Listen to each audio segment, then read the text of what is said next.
해외 뉴스를 인터넷으로 보는 세상. 그러나 정작 옆집에는 누가 사는지 모르는 세상이 보여주는 의미는 근데 저는 옆집에 누가 사는지 알거든요. 아, 요즘도 옛날처럼 사는 그런 집인가요? 그런 거는 아닌데 네. 그냥 옆집에 누가 사는지는 알고 인사 정도는 한다. 막 그렇게 그 정도의 안면은 트고 산다. 네.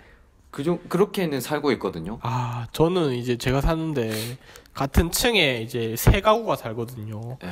근데 저희 집하고 바로 옆에 있는 집은 제가 알아요. 왜냐면은 그 옆집에서 이제 뭐 컴퓨터가 안 된다고 몇 번 부른 적이 있거든요. 그래서 제가 뭐 돈은 안 받고 해드렸습니다만, 네, 뭐 그런 게 있어서 그 집에 이제 어떤 안면이 있긴 있는데 그 바로 옆집에는 아예 안면이 없거든요. 여긴 누가 사는지 어떻게 사는지 몇 명이 사는지 이런 건 아예 몰라요.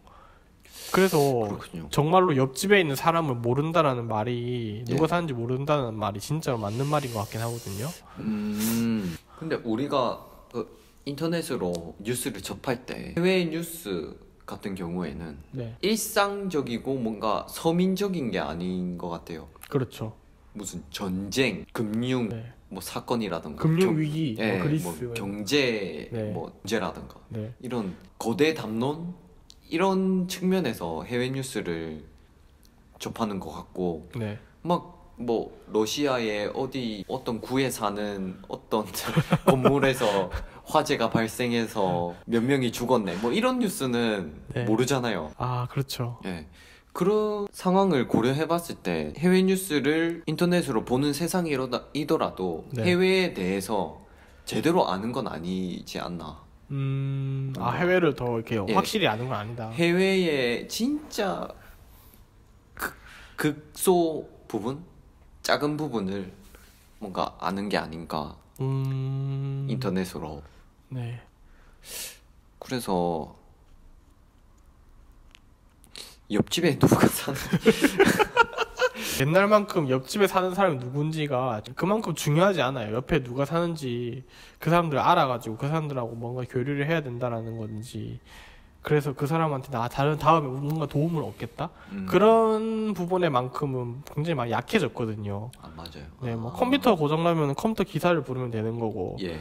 그리고 뭐 이렇게 뭐 배관공을 부르면 되는 거고, 이렇게 예. 뚫을 게 있으면은 그렇게 옆집에 대한 뭔가 중요도가 떨어진 거죠. 오히려 그 사람들을 만나게 될 이유는, 우리 만약에 아파트에 산다 그러면 아파트 내에서 일어나는 뭐 안 좋은 사건들이라든지 또는 뭐 이해관계에 부딪히는 거 있죠. 이익관계에 부딪히는 거. 그런 일들을 해결할 때, 분쟁을 해결할 때 보게 되는 껄끄러운 얼굴들인 거예요, 사실은. 같이 살게 되면서.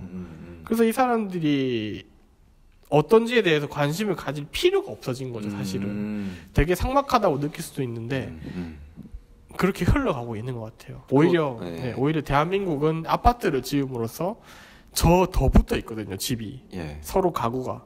그러니까 뭐 외국 같은 경우는 집이 아예 그냥 붙어 있잖아요. 한 집 이렇게. 미국이나 이런 데는 그런데 오히려 우리나라 한국 같은 경우는 이렇게 집 바로 옆에 붙어 있는데도 불구하고 서로를 알게 될 필요가 없다. 그래서 더 삭막한 것 같다. 뭐 이런 느낌이 많이 들긴 하거든요. 큐가 말한 것처럼 옆집에 사람이 더 이상 뭐 내한테 도움이 안 되는 그렇죠. 경우가 됐다는 그 말이 되게 와닿는데 네. 지금 또 현대 사회가 되게 정보통신 이런 게 많이 발전했고 그리고 분업화가 많이 이루어지면서 각자가 전문성을 가진 사람들이 이렇게 독립적으로 이렇게 많이 발전을 했잖아요. 그렇죠. 그래서 어떤 뭐 내가 필요로 하는 사람이든 전화 한 통이라든가 뭐 메일 한 통이라든가 이런 사이트에 방문해서 뭐 예약을 한다든가 이런 식으로 쉽게 접근할 수 있기 때문에 옆집에 옛날 같은 경우에는 문제가 닥쳤을 때 네. 자기가 풀지 못하는 문제라면 가장 쉽게 물어볼 수 있는 사람이 그렇죠. 옆집 사람이 네. 있기 때문에 네. 그래서 뭐 옆집에 대해서 좀 알고 많이 있고. 좀 교류가 있고 그 사람들이랑 조금 뭔가 문제를 같이 해결하고 그런 상황이었을 것 같은데 현재는 완전 다른 상황이니까 그렇죠. 현재는 훨씬 오히려, 옛날보다는 옆집에 그 사람들이 뭔가 효용적인 측면에서 떨어지는. 예, 그렇게 된 상황이기 때문에 옆집에 누가 사는지 몰라도 나는 내 문제를 잘 해결할 수 있는 그렇죠. 시대니까 네. 왜 알아야 되는가? 왜 알아야 되는가? 그렇죠. 그런 그렇죠. 질문을 할 수 있는 것 같아요. 오히려 또 해외의 뭐 미국의 금리가 어떻게 되느냐에 따라 우리나라의 금리도 또 이렇게 영향을 많이 받으니까 내한테는 더 중요한 문제가 있을 수도 있잖아요. 그렇죠. 지금 내 은행 금리가 어떻게 바뀌느냐에 따라 내 재산이 또 어떻게 바뀌는지 그게 또 결정되니까. 그렇죠. 그러니까 그렇죠. 그래서 또 해외 뉴스가 더 내한테는 중요한 문제가 될 수도 있죠. 결국에는 이제 네. 나한테 중요한 게 해외 뉴스가 먼저가 돼버린 거죠. 맞아요. 옆집 사람이 누가 사는지보다. 네.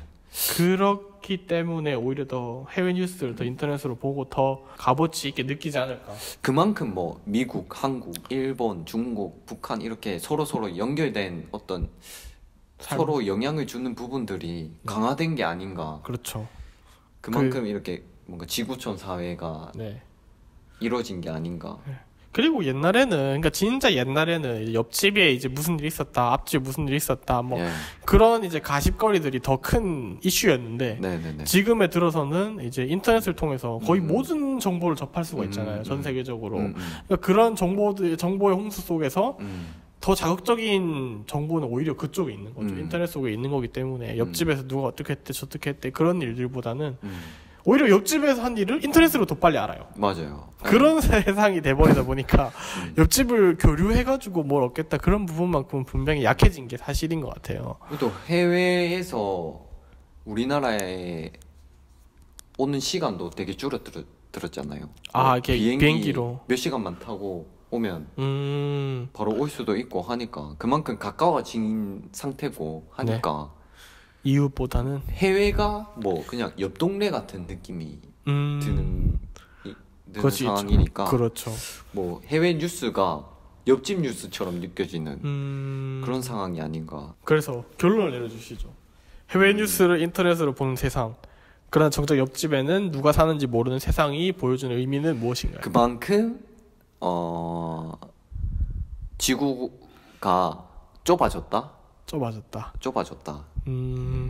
가까워졌다. 그런 게 아닌가. 저는 이제 이것을 뭐 질문만 봐서는 나쁘게 해석을 해라라고 얘기를 하는데 그런 것 같지는 않고 제 생각에는 옆집에 누가 사는지 이제 몰라도 되는 세상에 왔다. 네. 옆집 사람과 얘기를 하지 않아도 충분히 많은 사람과 대화를 할 수 있는 인터넷이라는 매체가 있다.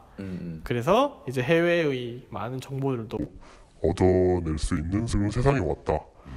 세상의 흐름에 따라서 바뀌는 자연스러운 현상이다 라고 해석할 수 있을 것 같습니다.